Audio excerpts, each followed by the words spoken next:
3 years ago, my sister Lily died in a car crash. She was 22. I was 27.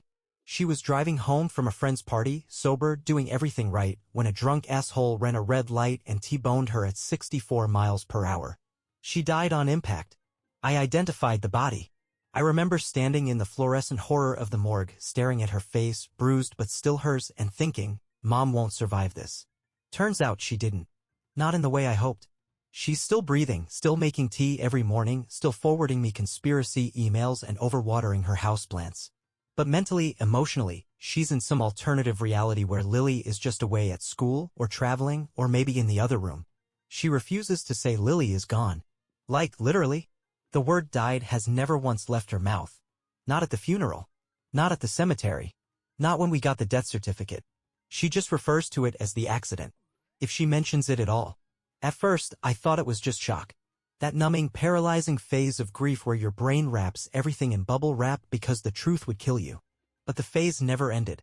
3 months after the funeral, I came to visit and saw Lily's laundry folded on her bed. 6 months in, she told the neighbor that Lily was off in Europe for school. Last Christmas, I found her writing 2 names on every gift tag, mine and Lily's. She still wraps presents for her. Still sets a second plate at the table during holidays.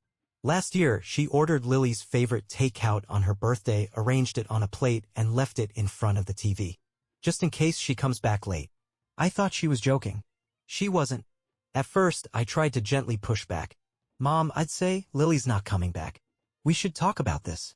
About her. Really talk. She'd just smile and say, don't be morbid.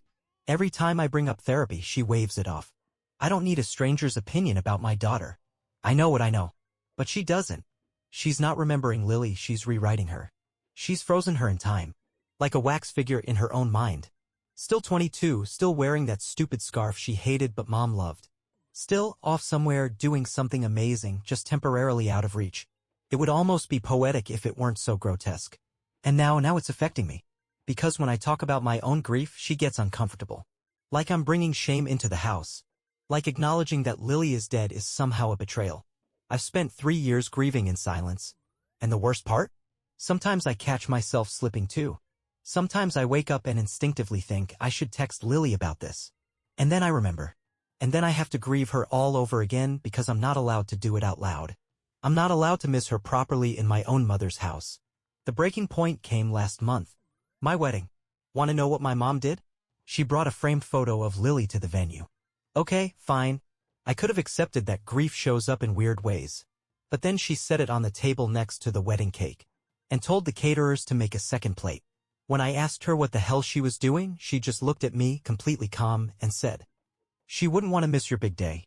I lost it. For the first time in 3 years, I yelled. Not whispered, not sighed, yelled. You're not honoring her. You're pretending she's still alive. You're not grieving, you're hiding. And you know what she said? You already buried her once and I'm not going to do it again. Then she walked out. Left the reception. We haven't spoken since. I don't even know what I'm hoping to get from posting this. Closure? Advice? Someone to tell me I'm not the crazy one? All I know is this. My sister is dead.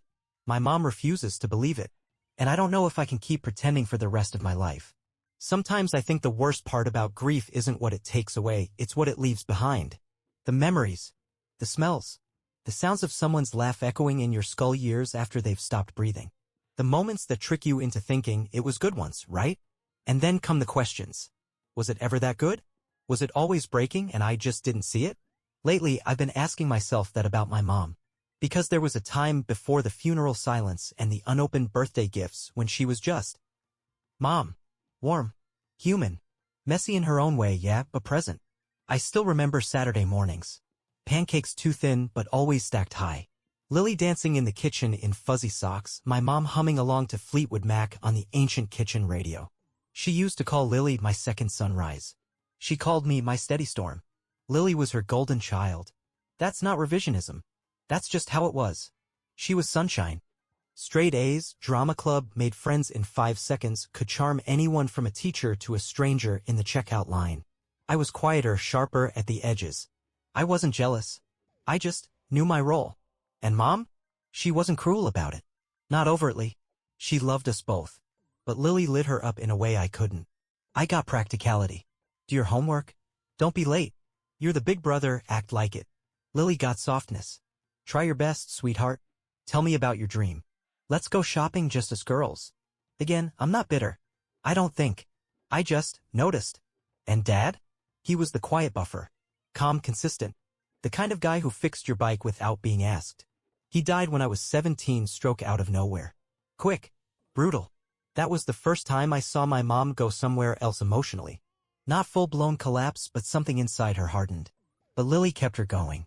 That was obvious. After Dad's funeral, Lily started sleeping in Mom's bed some nights. They clung to each other in this weird, frantic way, like they both knew if they let go, one of them would vanish. I moved out a year later. College. Distance. Space. I still visited, still called. But the house started to feel less like home. More like a bubble sealed in grief and flower-scented denial. Then Lily got older. Went to university. Psychology major. Wanted to work with trauma victims. Ironic. And then she died. The morning I got the call, I was brushing my teeth. Blue toothbrush, foamy mouth, phone vibrating on the sink. Unknown number. The voice on the other end said words I didn't register until halfway through the call. Accident. Immediate. We're so sorry. I dropped the phone. Sat on the bathroom floor for 20 minutes, back against the tub, toothpaste drying on my shirt. The hospital had me ID her. She looked peaceful. Too peaceful. Like someone had sculpted her to look asleep. When I told Mom, she screamed once. Just once. Then silence. Hours of silence. She never asked for details. She never asked what happened. Just said she'll be back. She always comes home. That was the moment. The split. The fracture I can't repair.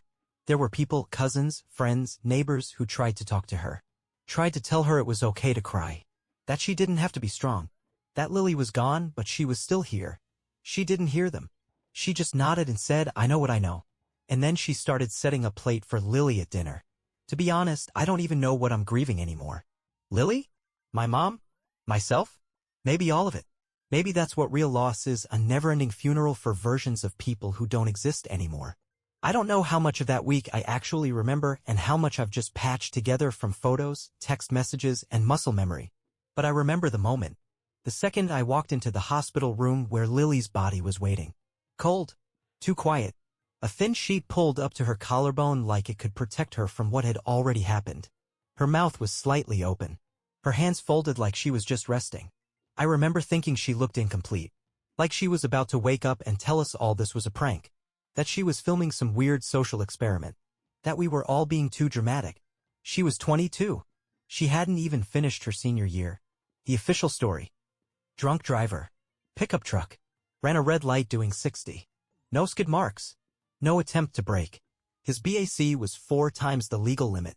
She was coming home from a movie night with her best friend. Had a thermos of peppermint tea in her cup holder. Seatbelt on. Text unread on her phone, home in 10. She never made it to the driveway. I was the one who called Mom. I rehearsed the words in the elevator. There's been an accident. Lily's gone. It was instant. But when she answered, all I managed was, Mom, something happened. There was this long, hollow silence on the line. And then she said, No, she's not dead. I hadn't said dead. Not yet. But she knew. She just refused. The funeral was surreal. We held it at the old stone church downtown, the same place Lily sang in choir as a kid. The whole town showed up. People from school. Her college roommate. Our old neighbor who always gave us expired Halloween candy. Even the drama teacher who used to drive her crazy. Everyone kept saying the same phrases like they were reading from a script. She was so full of life. She had so much potential. She's in a better place now. I remember wanting to scream, what better place? What does that even mean? She should be here. Mom sat in the front pew, stiff as stone. Didn't cry. Didn't speak. Didn't move. Just stared straight ahead with that terrifying stillness. When the slideshow played, she flinched like someone slapped her. She left halfway through, You Are My Sunshine. At the cemetery, she refused to get out of the car. Said the ground was too wet. She made me throw the rose into the grave for her. I stayed behind after everyone left. Just me, the wind, and Lily's headstone. It still didn't feel real. The next day, I came back to Mom's house to help clean up. There were leftover casseroles, wilting flowers, sympathy cards unopened on the table. And on the fridge? A calendar. December 14th was circled in pink. Next to it, Lily, dentist 2 p.m. I went to erase it. Mom stopped me. She'll need that reminder, she said. I stared at her, waiting for a joke. There wasn't one. That night, she made dinner. 3 plates. Set the table. Put Lily's plate right across from hers. When I said something, she just looked at me and said, "She'll come home hungry." And that's how it started. The pretending. The alternate world. The permanent delusion she built like a fortress around herself. It wasn't immediate, more like a creeping fog. First the calendar reminders. Then the Lily's sleeping, don't go in her room. Then calling the university to hold her spot. Then dressing up Lily's bed every Sunday like she was coming home from camp. I tried everything. Gentle talks. Family interventions. Printed grief pamphlets. Her pastor. Nothing got through. Because in Mom's world, Lily wasn't dead. She was just late. I should have known something was going to go wrong the moment she showed up with the frame. My now wife, Erin, and I were in the middle of finalizing the reception seating chart when Mom called me and asked, "Do you think the table next to the cake will get enough light for Lily's picture?" I just stood there, holding my phone like it had started speaking another language. "What picture?" She said it like it was obvious. "The framed one from her graduation. The one with the gold ribbon. It's her favorite." I thought it would be nice to include her in the celebration. I swallowed hard. "Mom, we talked about this. We're honoring her privately. The toast, remember? But that's not the same as her being there. She's not there. She's gone." There was silence. Then the line went dead. Fast forward to the reception. Everything had gone surprisingly smooth. The vows. The kiss. Even my trembling hands managed to stay still long enough to slide the ring on Erin's finger. We were smiling. Laughing. Safe. And then I saw it. A framed photo of Lily smiling in her cap and gown placed directly beside the 3-tiered wedding cake. Not in a quiet memorial corner. Not tucked discreetly among family photos. Right there in the spotlight. Next to it? A small plate. Fork. Napkin. Even a glass of wine. I felt the air get sucked out of my lungs. I walked over slowly, trying to breathe. Guests were whispering. Erin's cousin gave me a look. I didn't even care. I turned to the caterer. "Who put this here?" "She did," he said, pointing toward the patio. "Your mother." I found her standing by the railing, watching the sunset like it was just another normal, perfect day. "Mom," I said, barely keeping my voice steady. "Why would you do that?" She didn't even look surprised. She wouldn't want to miss this. She loved weddings. "She's not here. She's here in spirit. You made a plate for her." "So what?" "It's just a plate." "No, Mom. It's everything. It's pretending. It's refusing to face the truth. It's making my wedding about your grief instead of. I'm including her. You're making everyone uncomfortable. I don't care what everyone else thinks," she snapped. "This day is for our family. And Lily is part of this family." I looked at her. Really looked. She wasn't being manipulative. Or cruel. She was just somewhere else. I tried one last time. "Mom. Please. Just this once. Let her go." And that's when she said it. "You already buried her once," she whispered. "I'm not going to do it again." I walked away. I had to. Because if I stayed, I was going to scream. And she left. 10 minutes later. Didn't say goodbye to Erin. Didn't eat. Just picked up the frame and quietly walked out the side exit, holding it like a sacred relic. Later that night, Erin found me on the hotel balcony, still in my tux, tie undone, drink in hand. "You okay?" she asked. I laughed. Not even a little. She sat beside me. Took my hand. "You did the right thing." I wanted to believe that. But all I could think was, my mom didn't just lose Lily. She's choosing to lose me now too. We didn't talk for 2 months after the wedding. Not a call. Not a text. Not even one of her usual passive-aggressive forwarded chain emails about fluoride or demonic frequencies in pop music. Just silence.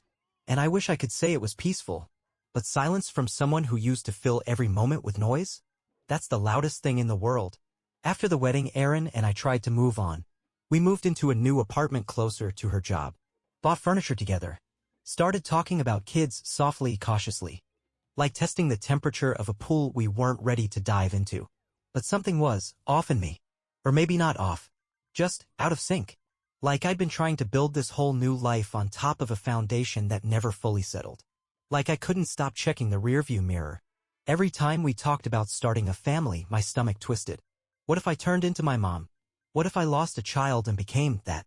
Erin noticed. Of course she did. She notices everything. One night she asked, "Do you ever think about calling her?" I didn't have to ask who her was. I just stared at the ceiling and said no. "But I think about her calling me." "You miss her?" I nodded.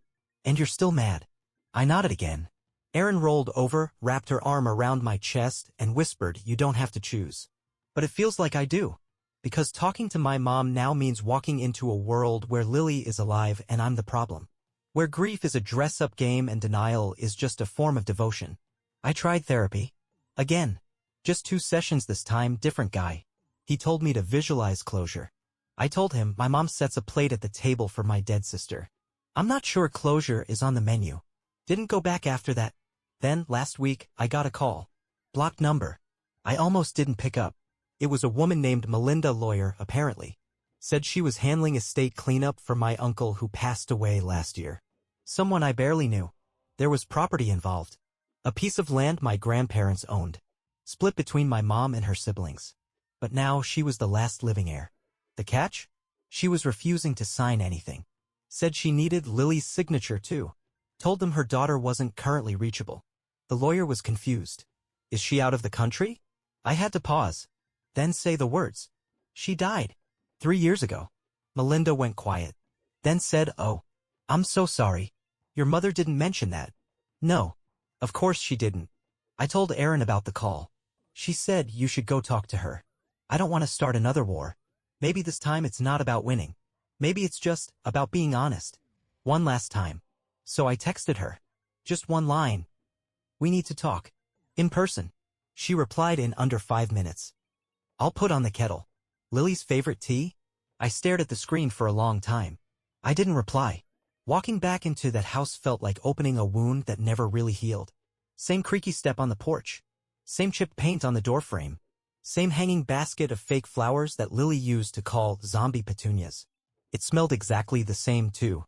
That faint mix of lemon cleaner, rose tea, and old dust, the kind of scent that grabs you by the throat and pulls you straight back to 10 years old, whether you want to go there or not. She opened the door with a smile like nothing had ever happened. "Hi, sweetheart," she said, like we were picking up milk together, not dragging a decade of unresolved grief through the front door. I stepped inside. The house was frozen. Nothing had changed. Not the layout. Not the curtains. Not the framed school photo of Lily from 8th grade in the hallway tilted slightly to the left just like it always was. And then I saw the table. 2 mugs. 2 plates. And Lily's picture again, propped up in the seat across from mine. Like a guest of honor. I sat down slowly. My chair scraped the tile louder than it should have. She poured the tea, lemon verbena, of course. "Lily's favorite," she said like it was a mantra. I stared at the mug. "Mom," I said carefully, "we need to talk about the property. About Uncle Pete's will." She waved it off. "I know, the lawyer woman called. But we can't sign anything without Lily's agreement. Her name's still on the papers." I swallowed hard. "Mom, she's not coming to sign anything. She will. She's just delayed." I looked at her. Really looked. Her eyes were glassy but calm. Too calm. The kind of calm you only find when reality becomes optional. I tried again. "You know she's not coming home." She stirred her tea. "Of course she is. She's dead." Silence. I said it louder. Sharper. "She's dead, Mom. She's been dead for 3 years." Her hand trembled. The spoon clinked against the mug. "Don't say that," she whispered. "Why not?" "Because it's not true." "It is true," I snapped, louder than I meant. "She's gone. I buried her. I identified her body. I threw the rose into the dirt because you wouldn't get out of the damn car." She flinched. Closed her eyes. Whispered something too soft for me to hear. I stood up. Couldn't sit anymore. My legs were shaking. "I have spent 3 years pretending you'd wake up. That one day you'd look at me and actually see me. But you don't. Because I'm not Lily. And I'm not enough." Her voice cracked. "That's not true. Then why do you only talk to ghosts?" She stood too slowly. Her hands clenched at her sides. "I talk to her because I need to. Because if I stop, she's really gone. She's already gone. I can't let her be." And just like that, her voice broke open. Her face crumpled. She sank into the chair and started sobbing. The kind of sobbing that takes your whole body with it. It was the first time I'd seen her cry since the day of the accident. I didn't know what to do. So I sat down. And I cried too. We didn't talk much after that. No solutions. No grand healing moment. Just 2 broken people sitting at a table set for 3. When I left, she walked me to the door. She didn't say, "Come back soon." She didn't say, "Tell Erin I said hi." She just looked at me and said, "I wish I had buried her with her phone. Then maybe she could call." I didn't answer. Because what the hell do you say to that? The email came with the subject line, "Urgent, property transfer, a final deadline." Melinda, the lawyer, wasn't playing around this time. She said if the documents weren't signed by both my mother and Lily or legally amended, within 3 weeks the land would be claimed under something called dormant beneficiary abandonment. Translation, we'd lose it. Not that I even cared about the land that much. It's just a slice of rocky woods upstate with an ancient shed and too many mosquitoes. But it was never about the land. It was about whether my mother would finally sign something that proves Lily is gone. I called her that afternoon. Calmly. Gently. "Mom, the lawyer needs your signature. Just yours. Lily's not home yet. She's not coming home. She will. You cried in front of me, Mom. You know. You finally let it out her. That wasn't about her being dead. That was about you yelling at me." I nearly threw my phone across the room. That night, Erin and I had our own fight. A quiet one. The worst kind. We were sitting on the couch. She was scrolling on her phone. I was staring into space. She finally said, "Are you going to tell me what's going on with the land thing?" I filled her in. The deadline. The signature. The inevitable loss. She listened. Nodded. Took a deep breath. Then she said, "You need to stop." Stop what? Trying to fix her. I didn't say anything. She continued, "She doesn't want to be fixed. She's built her whole identity around Lily still existing. You can't take that away without breaking her completely. If I don't push, we lose everything. Maybe it's already lost." She stood, folded her arms. "You know I love you. But I can't build a future with someone who keeps trying to resurrect the past. We talk about kids and I see this panic in your eyes, like you're afraid of becoming her. Because I am. You're not her." I looked away. And then she said it. "Maybe we need space until you figure out whether you're living in this life or stuck in the last one." She didn't leave. Not that night. But she didn't sleep in the same bed either. I laid awake staring at the ceiling, listening to her soft breathing from the other room. I felt like I was losing both of them. Again. The next morning I drafted a letter. To the lawyer. And to my mom. It said this. "If you don't sign by the deadline, we lose the land. And that's on you. If you can't accept Lily's death, I can't force you. But I can't keep enabling your fantasy either. You're not the only one who lost her." I printed it. Drove to her house. Didn't go in. Just left it on the porch, waited under a mug Lily once made in 3rd grade, crooked, ugly, precious. Then I drove home. Erin was waiting in the hallway. She didn't say anything. Just walked toward me, wrapped her arms around my chest, and whispered, "Let her go." I didn't expect her to sign. When I dropped off the letter, I half expected her to throw the mug through a window or send back a reply scrawled in red pen across a sympathy card. But 3 days later, I got a text. Just one word. Signed. Attached was a photo of the form. Her signature on the bottom line. "No love, Mom." No explanation. Just signed. My hands started shaking. And I cried. Again. Not for the property. Not even for Lily. I cried for the version of my mother that maybe, just maybe, was still in there somewhere, the one who made pancakes too thin and hummed Fleetwood Mac on Saturdays and used to call me her steady storm. 2 weeks after that, the lawyer confirmed everything was finalized. We didn't lose the land. I still haven't decided what I'm going to do with it. Might build a cabin. Might sell it. Might plant wildflowers and let it grow into something no one can own. Erin came back to our bed. Quietly. One night. No big speech. No rules. Just her hand finding mine under the covers. "I'm proud of you," she whispered. I didn't feel proud. I felt empty. But lighter. Like I had finally stopped carrying something I didn't realize was crushing me. I haven't seen my mom since. We've exchanged a few texts. Mostly neutral. Civil. Her latest said. Started reading one of Lily's favorite books. Made me laugh. Then. Hope you and Erin are well. No pretending Lily's away.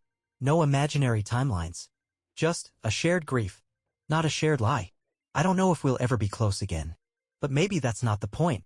Maybe love, real love, isn't always about fixing what's broken. Maybe it's about learning to stop bleeding on the people who didn't cut you. Last weekend, I visited the cemetery alone. First time in over a year. I brought a new photo of Lily, one I'd kept tucked in an old wallet. One where she was laughing, mid-sentence, hair a mess, eyes on fire. Alive in every way. I set it by the stone. Sat with her for a while. Told her everything. Before I left, I whispered. "You don't have to stay in that house anymore." And in my mind, just for a second. She smiled. And walked out the door.